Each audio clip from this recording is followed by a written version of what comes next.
Want some help creating stronger, longer handstands? Then watch this video and I will show you what I do with my clients when I show them how to do handstands.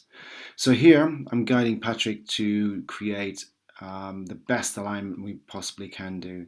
And some of the cues I use are moving your bum towards the wall, having practiced on kick-ups against the wall.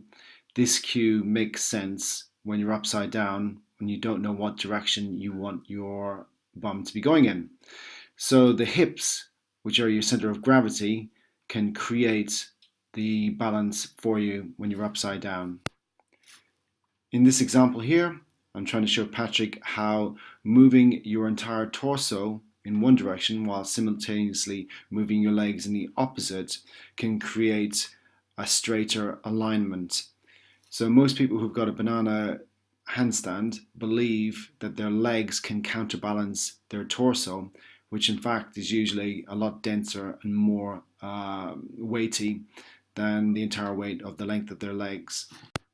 Patrick, now fatiguing here, begins to lose it in his core and his legs begin to creep out over his head.